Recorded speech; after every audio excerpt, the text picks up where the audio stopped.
Kitakateeba tuvidde mu kitongole kya Sao Uganda Investing in the Community tusazeewo okuyimirira n'abasajja n'abakyala abakosebwa embeera nnyo okusingira ddala abasomesa aba private schools bamaze ebbanga wakanga batudde bakaba ekyokulya so nga tinga Sao Uganda company esazeewo okubaddiza ate tugenda kuyimirira n'abasumba abamaze ebbanga nga amakanisa gali mu muggalo so twebaza Mukama tutandikidde wano mu Makindye tugenda mu divisions endala ekintu kitambuza bulungi tubawadde enkota z'amatooke ziri 300 tubawadde kilo 10 za kawunga tubawadde kilo 5 z'ebijanjaalo tubawadde kuletisi bisatu eza soda aluda woyo ono soda bw'omunywa azimba omubiri nugulwanisa endwadde bano abakolola abalina ekifuba n'okulumizibwa omutwe then tubawadde nekibayita rosemary pure organic naye emikebe eri 3 then tubawa n'omuceeri ogwenkana kilo nga 5 n'amatooke mugalaba so twebaza Mukama tukikoze Mukama sobe okutuwa omukisa tutuyina nnyo kiri awo naye kubanga tulina omutima gw'okuddiza baganda baffe abazze nga batuwagira tulina abasomesa butuzze nga tuyigiriza ng'osobola kukolera awafunda osobola kulimira awafunda ate n'osigala ng'osomesa n'osobola kufuna mu sente so tulinamu abasomesa abadde nga bamanyi Sao Uganda babadde balina platform eyibaliko so kati twatandikiddeko nabo okwetolera ekibuga Kampala tuleese omumyu okubayigiriza ngu abasomesa okusomesa banga Mukama akwadde ekisa ky'okusomesa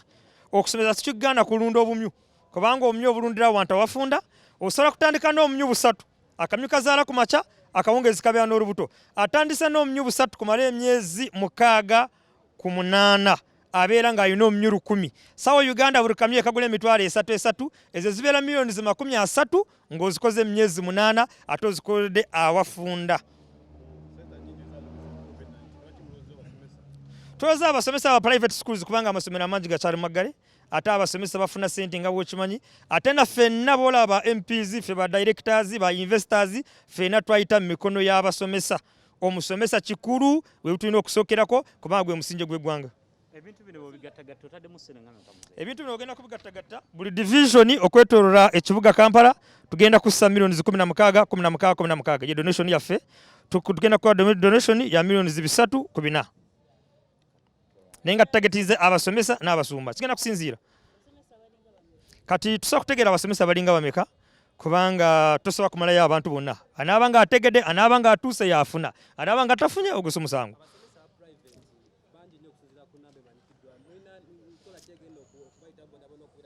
tutagetinze abakumpikumpi ne factory yaffe mu central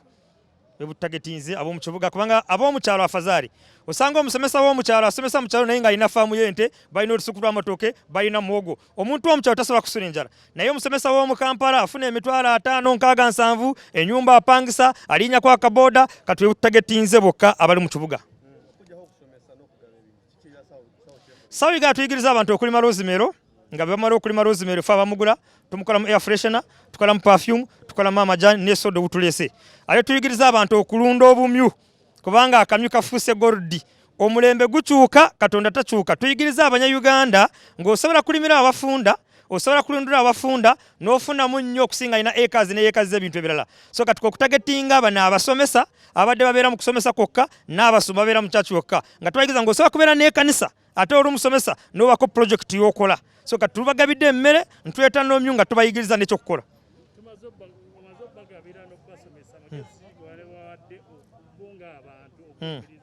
so kati abasomesa mbakubira omulanga mwegatte ku Sao Uganda mulunde omyu mulime herbs and spices Sao Uganda erina akatale k'omyu okwetolera ensi yonna kubanga tukola mu sausages Sao Uganda erina akatale ka herbs and spices kubanga tulina amawanga agatwetolodde ensi bwetyo bwetambula kati alima afuna agasseeko omutindo n'afuna ate n'oyo atukozesa n'aganyirwamu so kati bw'omulanga gukubira abasomesa bw'obanga osomesa omulimu ogumu tugukyamala mu mulembe guno ogutulimu kubanga iwe atambulira 2,000 kati otambulirako 5,000 so katuyigiriza abasomesa bw'obanga osomesa osobola kubanga olina nakafaamu k'omumyu olina n'endimiro ya rosemary mukyalo wammwe eyo kyana mukaaka so kyetuze kuyigiriza n'abasomesa nga sobola kubayamba n'okubagasa n'okubataasa mukaba bampeera omukisa ntambuze ne mukwano wange director naye asobola kubako kyayogera amanya n'eddoboozi Apostle Silas Mugonza era nange nga nkola wamu ne Sao Uganda nga tubagamba nti donation zino ze tukoze tetuyigiriza abantu kusabiriza wabula tuyigiriza abantu okukola ng'okola ekitono n'ojjamu kinene yo gye bayita Sao Uganda Special Anointing Oil Uganda. Tugenda era tukubiriza buli mukulembeze yenna, oba oli mukulembeze wa muzikiti, oli mukulembeze wa kanisa, oli musomesa okuli ekibiina ky'abasomesa, jangu tusinkane Kyengera Buddo, tukole enteekateeka, tusinkane ekibiina kyammwe, tubasomese ate tubayambeko. Thank you. Tubadde nga tukikola, tubadde nga tubayambera nga tubawa, lwakuba twali tetujja mu mawulire, naye nga tumaze ekyo nga tuzze nga tukikola n'omuggalo nga tegunnaba kubeerawo. Ngu mu muggalo gwasooka lwaki twagaba emmere ate tuvuddeyo kati. Sao Uganda emaze emyaka 16 buli lunaku tugaba emmere. Kubanga slogan yaffe egamba investing in the community. Tugaba emmere buli lunaku. N'omuggalo gwasooka twagaba emmere kubanga abakamera twabayita ffe tubadde nga tuleese emmere abakamera tubasanze wano ono akulira abasomesa yaleese ffe buli lunaku tugaba emmere tuleese n'abasomesa nga baze kutwala emmere kubanga tuddiringira mu mmere. So kati obugaga bwonna obutukola kubanga ssente zaava mu kanisa 50% tugiziza mu communities nga Sao Uganda. Gavumenti twebaza Mukama ku lwa gavumenti kubanga gavumenti ya President Museveni yaleeta emirembe. Kati ngava bayina amakolero nga bayina factories tukola amajani abanyayuganda bebaganywa nkola soda abanyayuganda bebaganywa setaga government kubanga abagula ebintu byange nkola ebitabo abana amasomero bebagula ebitabo. So setaga government kasita makoba bagakola kasita security weri kasita tulina emirembe sina kivuna na government wange bitambula soda wange bamunywa amajani gatambula nyine eduka Congo nyine eduka Germany byonna mukorera wano mu Uganda ntubutwa musezi twetolode akasede nikayingira mu Uganda. So twebaza Mukama nga ekitongole kya Sao Uganda olwaleero kidonetize emmere nga tujikwaza RCC waffe aba task force ene ya covid tubatoneda amatooke soda posho mucheri n'ebintu ebirala bingi ebarwa milioni zinga 16. So ebintu bikwaza Mukama wange obutongole amanyi bona abagabira abasomesa ba division ey'amaki. So ntwala omukisa guno okwebaza ekitongole kya Sao Uganda olw'okubeera